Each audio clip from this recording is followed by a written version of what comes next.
Hello YouTube, welcome to the first video of tutorials for beginners. So what we're going to be working on today is iron and copper. Now unfortunately it is already built because I've just spent hours and hours doing this video just to find out that the microphone didn't work and didn't record my voice. So I have to start again. So let's get to it. First of all, we want to be working with iron when you first start the game. So for now, for these tutorials, I'm going to have a power source, which this is just representing a power source. We do have cheats on, that does, so we don't require power, but for the sake of the tutorial, that's going to be our power source and we run our cable to the factory, etc. So I've got 4 of these down. So let's just get rid of one just to show you what's happening. So these nodes are all impure, so they only give on a Mark 1 miner 30 output per minute. So we've put miners down and we've connected them to the power, and then we run them to our factory for his inlets. So 30 a minute per, so we've got 60 there and 60 there. It's 120 a minute we've got coming in. So each line has 30. A smelter has 30, so it takes 30 and produces 30. So it's a 1-to-1 ratio. So we've got the iron coming in, running into the smelter, selected our recipe for iron ingots. I'll just show you how that's done. It'll say select recipe, you click it and away it goes. And as you can see, 30 in per minute and 30 out per minute. So each line has its own smelter. So we've got 120 coming in and 120 coming out. Now what I've done is I've separated it into the parts that we'll need from the ingots. So with ingots we need to make plates, we need to make rods, and we need to make screws. They're the primary things you're going to need when you start with your iron. So we've done that. So this is 30 a minute. Now the reason it connects to 2 machines is because to make rods, it only requires 15 ingots per minute to make 15 rods. So because that produces 30, we've split it into 2 to run 2 machines at once. Now because these produce 15 iron rods a minute, that means we've got 30 coming out, and to make screws, you only need 10 iron rods per minute. So we've got 30 coming out, so we might as well have 3 machines, so that the 30 going in is filling all the machines and it's equally coming out at the other end. And then sending it off to storage or logistics, which will be your trains or your conveyor buses and things like that. On this side we have our rods. So again, as you've just seen, rods are 15 a minute, so the 30 a minute output we have here has been split into 2, and then we've merged its output and sent it off, again, storage or logistics. And finally the plates. Now the plates are a little bit different. The plates require 30 ingots per minute in and only give out 20 iron plates per minute out. So we've connected 2, so we've got 40 iron plates coming out but 60 ingots going in, and that's why I've merged these 2 together to make 60 a minute, and then that comes out. And again, this is not going anywhere, but you'd run it to either your logistics or storage, and basically that's how it's done. So each machine has a recipe. You select your recipe. From iron we can only make iron ingots, and from iron ingots we can make other materials, basic materials like plates, rods and screws. So let's go and take a look at the copper. Okay, so we're here at the copper factory, and same again, we've found where his copper is, except these nodes are a little bit different. These are normal nodes, so this is producing 60 a minute, so is that, and so is that. So we've got 60, 120, 180. 180 a minute coming up on separate lines. Because they're on separate lines for a reason. A Mark 1 belt if you look in here, says it can carry 60 resources per minute maximum. And because the miners are producing 60 a minute, it needs its own belt. So that's why there's 3 separate ones, one for each miner coming in. Now again, the ratio from copper ore to copper ingots is exactly the same. It's 30 in, 30 out. These ratios get much more difficult the further up the game you go, but for now it's quite simple and easy. So because we've got 60 on each belt, and each smelter only requires 30, each line has been split into 2 smelters. So 2, 2, and 2 again. So we are producing, what did I say, 60, 120, 180. We're producing 180 ingots, copper ingots a minute. So the parts we were looking at, the simple, basic parts we're looking at is copper wire, copper sheeting, and cables. Cables you're going to need a lot of, and copper wire you're going to need a lot of. So because of that, you don't need the amount of copper wires, copper cables, sorry, that this is making is going to be enough to get us going for the next project or whatever. So that's why I've done 2 machines making that.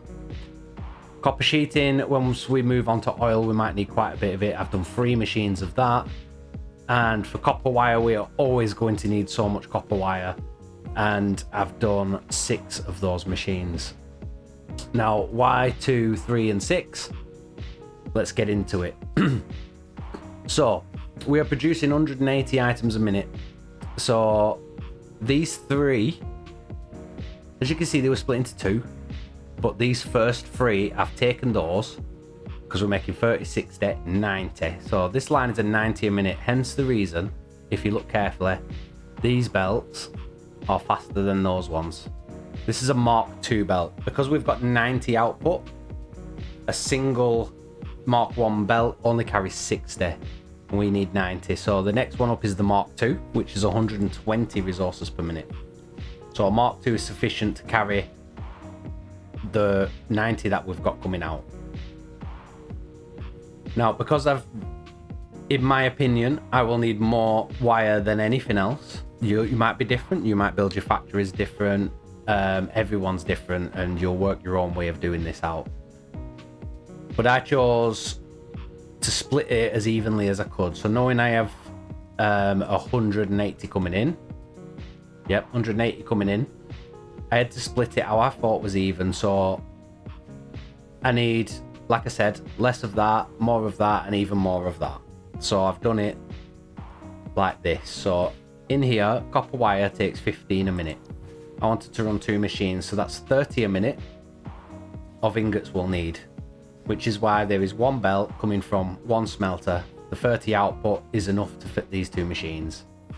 These are a 1-to-1 ratio, so they just connect straight to the cable. Well, it's not 1-to-1 ratio, it's 60 per 30, but just connected them together like that. There's no point splitting anything here. And then I run that to my storage or logistics. Now, because I need a bit more copper sheeting, because I will be needing pipes soon and stuff like that, I decided to go extra with this. So knowing that I only need I need 20 per minute for 10 copper sheets per minute.